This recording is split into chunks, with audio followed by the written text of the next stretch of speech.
Scalping attracts a very specific type of trader, not the patient planner, not the long term thinker. Scalping attracts people who feel alive when decisions matter immediately, people who don't want to wait, people who trust their reactions more than their predictions. And that's exactly why most people fail at it. Scalping isn't just trading faster, it's trading under constant pressure. Every tick matters, every hesitation costs money, every emotional reaction shows up instantly in your P&L. There's nowhere to hide.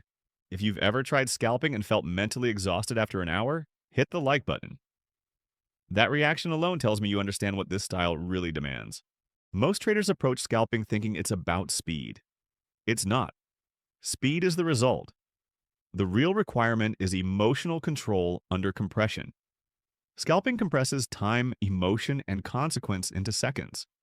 If your mind isn't stable, it exposes you immediately. I want to tell you a story. I knew a trader who was extremely profitable as a swing trader, calm, patient, disciplined. He decided to try scalping because he thought it would accelerate his results. Same skill set, just faster, right? Wrong. Within a week, he was frustrated, reactive, and second-guessing himself constantly. He wasn't bad at analysis. He was bad at processing rapid feedback. Every small loss felt louder. Every missed entry felt personal. Scalping amplified emotional noise he didn't even know he had. That's when he realized something important. Scalping doesn't reward intelligence, it rewards emotional neutrality at high speed. The mind of a scalper is not predictive. Scalpers don't care about where the market is going today. They care about what it's doing right now.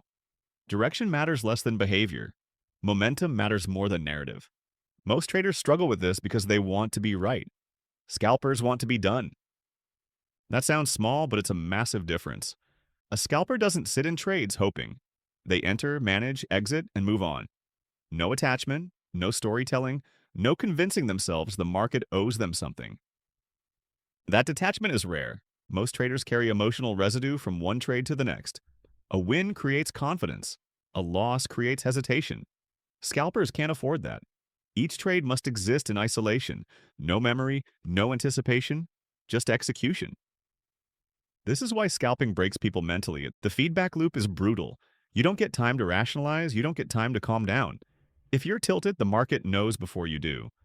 I once watched a scalper go from calm to reckless in under 5 minutes. Nothing changed in the market. He took two small losses back to back.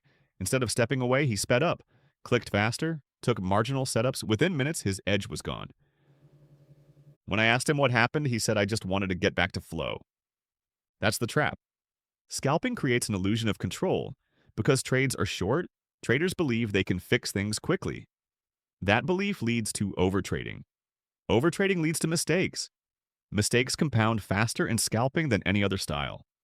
The scalpers who survive understand one thing deeply. They don't trade to feel engaged. They trade to execute. Most traders try to scalp because they want action. Successful scalpers actually restrict action more than anyone else. Fewer setups, smaller windows, harder stops, faster exits, less freedom. That contradiction confuses people. Scalping looks aggressive from the outside. Internally, it's rigid. I knew another trader who tried scalping for months and couldn't figure out why it wasn't working. He kept tweaking entries, adjusting indicators, changing sessions. Nothing helped. Eventually, he realized the problem wasn't his setup. It was his need to trade constantly. He thought scalping meant being active. In reality, scalping means waiting for very specific moments and ignoring everything else. Once he reduced his trades by half, his results stabilized. That's when he said something that stuck with me. Scalping feels fast, but patience still decides who wins. The mind of a scalper is built around acceptance. Acceptance of small wins, acceptance of small losses, acceptance that most of the time, nothing is worth touching. Most traders want big wins. Scalpers want consistency. A scalper would rather take 10 small, clean trades than one big emotional one. That mindset goes against human nature. Humans crave payoff. Scalping rewards restraint. If you've ever felt frustrated because scalping didn't give you the rush you expected, comment "makes sense." That realization alone saves people accounts. Another key difference in the mind of a scalper is how they view losses. Swing traders can rationalize losses. It's part of the move. It's part of the structure. Scalpers don't have that luxury. Losses happen fast and often. If you personalize them, you won't last. Successful scalpers treat losses like business expenses, immediate, contained, forgotten, no revenge, no meaning attached. That emotional neutrality is trained, not natural. If this perspective is already challenging how you see scalping, subscribe. Not because this channel glorifies speed, but because it explains the reality behind it. Most traders think scalping is a skill problem. They think if they just get better entries, faster execution, or tighter stops, it will work. In reality, scalping is a temperament problem. Either your mind fits the pace or it doesn't, and no amount of indicators will fix a mismatch in temperament. One of the biggest misconceptions about scalpers is that they're adrenaline junkies. People assume scalpers thrive on excitement. The truth is the opposite. The best scalpers are emotionally boring, flat, calm, almost detached. If you need excitement to stay engaged, scalping will destroy you. I once sat next to a consistently profitable scalper during a live session. No music, no commentary, no reactions, just silence and clicks. When a trade won, nothing changed. When a trade lost, nothing changed. After an hour, I asked him how he stays so calm trading that fast. He said something simple. "I'm not trading to feel anything." That sentence explains everything. Scalping punishes emotional spikes. Excitement leads to overconfidence. Frustration leads to revenge. Hesitation leads to missed entries. In scalping, these mistakes aren't spread out over days. They happen in minutes. Another critical trait scalpers need is decisiveness without attachment. Scalpers don't hesitate once a setup appears, but they also don't argue if it fails. That combination is rare. Most traders are either decisive and emotional or cautious and analytical. Scalping requires decisive and detached. I knew a trader who hesitated on almost every entry. He wanted confirmation. He wanted clarity.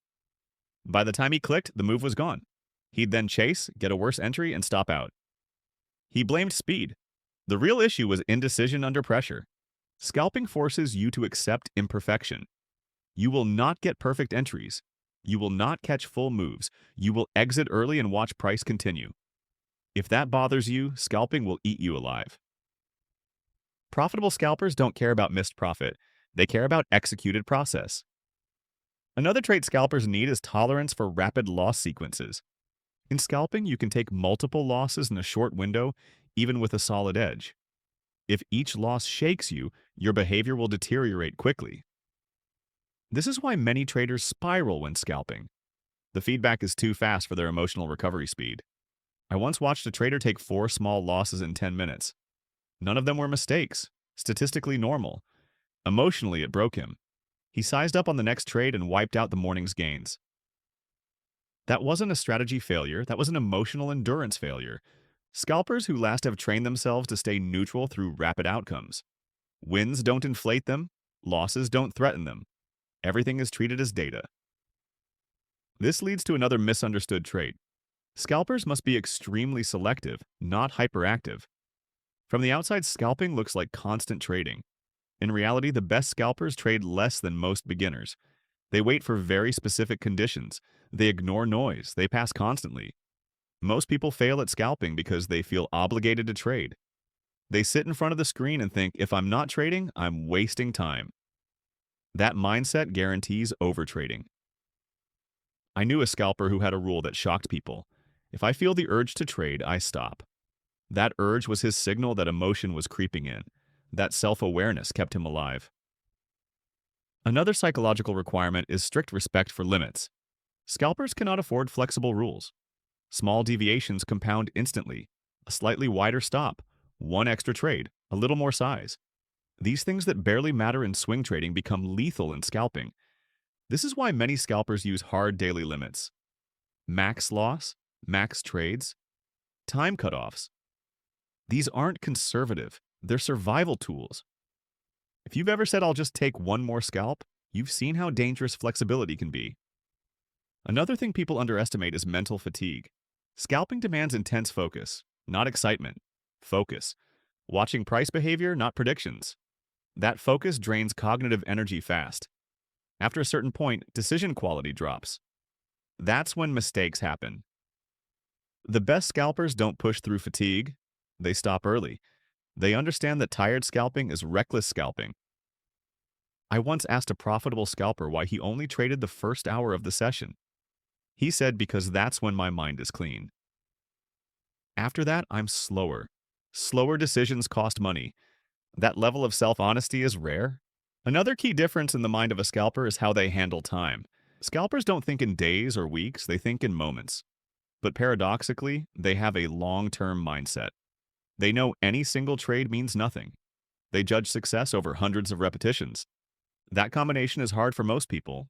Humans want immediate validation. Scalping denies that. It demands trust in process while outcomes fluctuate rapidly. If this part is making you reconsider whether scalping actually fits you, that's a good thing.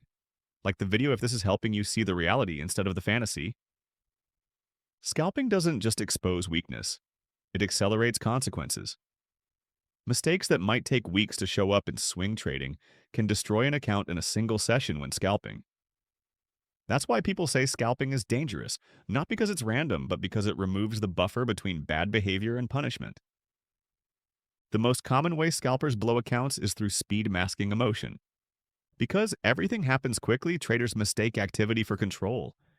They feel busy. They feel engaged. They feel like they're doing something. In reality, emotion is driving clicks faster than logic can intervene. I once watched a scalper take 12 trades in 15 minutes.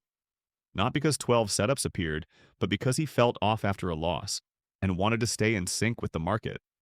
By the end of that burst, his edge was gone. His decisions weren't getting worse slowly. They collapsed all at once. Scalping removes the pause most traders rely on to regain composure. There's no time to step back mentally unless you force it. That's why scalpers who survive build pauses into their process. Mandatory breaks, hard stops, session limits. Without those, the market will push you until you break. Another major account killer in scalping is revenge trading disguised as momentum.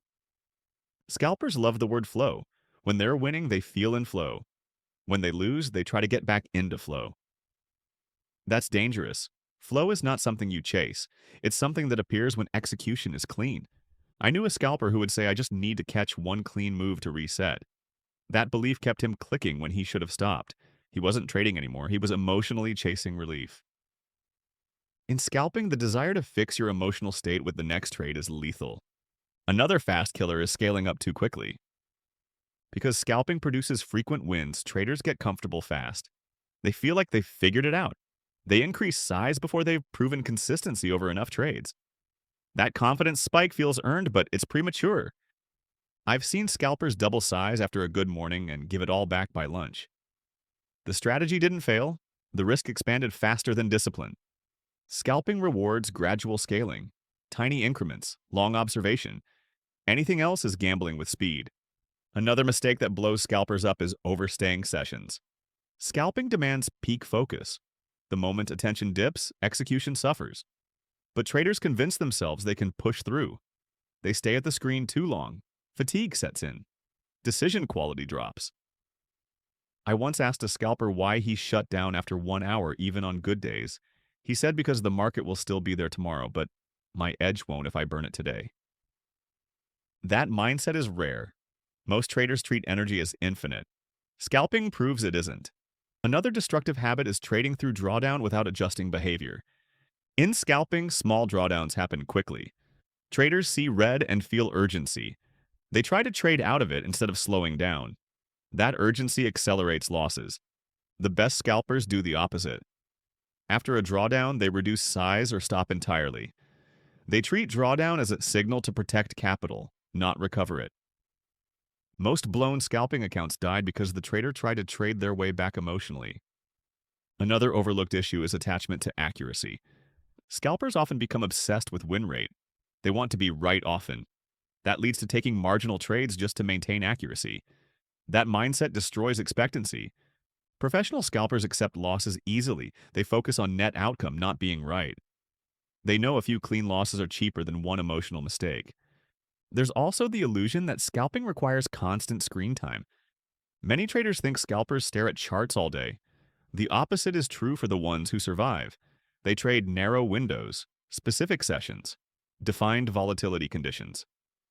Scalping outside of ideal conditions is like playing basketball on a slippery floor. You can do it, but you'll get hurt eventually. If you've ever tried to force scalps during slow markets, You know how unforgiving it is. Another reason scalping blows accounts is because traders confuse familiarity with mastery. After watching price move all day, traders feel like they understand it. They start predicting micro moves. They trust intuition too much. That intuition is usually just recent pattern recognition, not edge. Scalpers who last rely on rules, not gut feeling. Intuition creeps in only after thousands of repetitions, and even then, it's checked against structure. If you've ever blown or damaged an account trying to scalp, like the video. Scalping exposes everyone before it teaches anyone. The truth about scalping is simple and uncomfortable. Scalping doesn't care how badly you want it to work. It only cares how you behave under pressure. That's why scalping is not for most traders, and that's not an insult. It's a reality. Scalping demands a specific kind of self-awareness. You have to know when you're sharp and when you're not.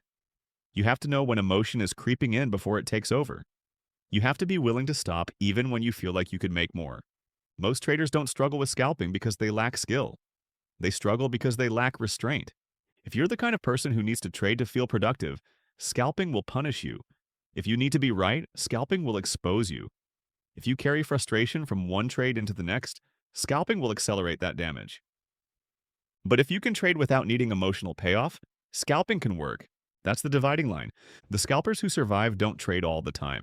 They trade intentionally, narrow windows, clear conditions, defined limits.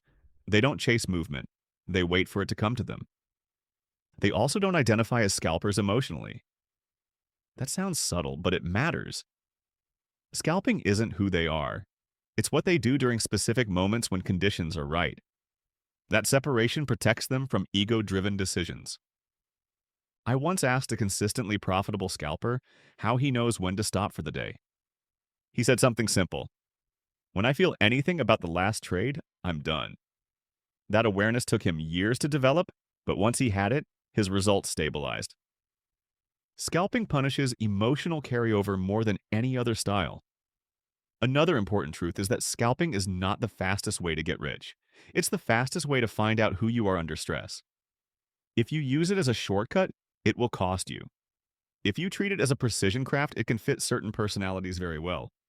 The goal is not to force yourself into scalping because it looks exciting. The goal is to choose a trading style that matches how you naturally regulate emotion. There is no superior style. There is only alignment or mismatch. If scalping drains you mentally, that's information. If it makes you reactive, that's information. If it makes you impulsive, that's information. Ignoring that information is how accounts disappear. The best traders I know aren't attached to a style. They're attached to longevity. They choose whatever allows them to execute cleanly and sleep well. That's the real edge. Before we wrap this up, if this video helped you see scalping more clearly, share it with someone who's trying to force themselves into fast trading and burning out. Not to discourage them, but to save them time.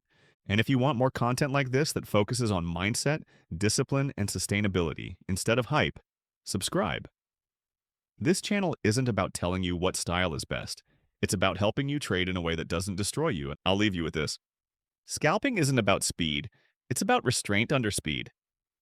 Most people try to scalp because they want action. The ones who succeed are the ones who can say no more than they say yes. If you can do that, scalping becomes a tool. If you can't, it becomes a trap. And knowing the difference might be the most important trading decision you ever make.